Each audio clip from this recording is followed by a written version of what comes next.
Hello mga ka-DIYers, welcome back to my channel. At day 3 na po ngayon ng house renovation na ginagawa natin.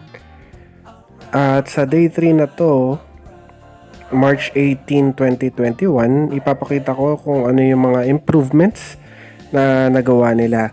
So, ang mga nagawa na ay gaya nga ng napakita ko kahapon, nabuhusan na po lahat yung tie beam tsaka yung poste.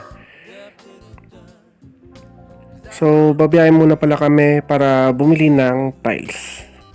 So, babalik na lang kami siguro pagkatapos na nabayaran na yung mga tiles na pipiliin namin at nabili. So, let's go! So, dito kami ngayon sa tile center. Dito lang sa Imus. Malapit lang sa may Robinson's Imus. So, yun, namimili na si Mrs. ng tiles na ilalagay sa sala.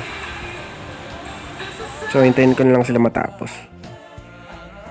So, ang daming pagpipilian dito at makakuha ka rin ng malaking discount pagka maramihan ng bibilhin mo. Pero sa amin kasi maliit lang yung bahay, so konti lang yung mabibili namin. At free delivery naman siya for 10,000 pesos na worth of items na bibilhin. So, ang pangalan niya pala ay Home Depot Junior. So, biyahe muna ulit kami pa uwi ng bahay.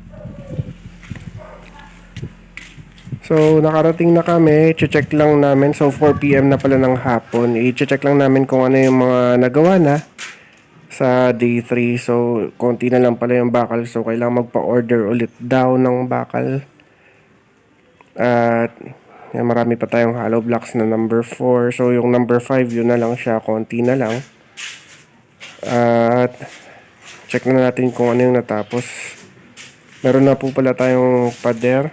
So, yung CR, yan. Medyo nilinis na nila ng konti. So, yan po ang 150 na piraso ng hollow blocks. So, yan po yung nailagay. So, 150, kalahati pa lang po ng bahay.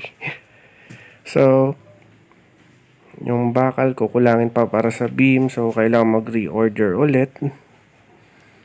So, bukas, tingin ko lalagyan na nila ng forma yan bukas para mabuhusan na yung poste ng bahay mismo. So, yan. So, ito, papatibag to.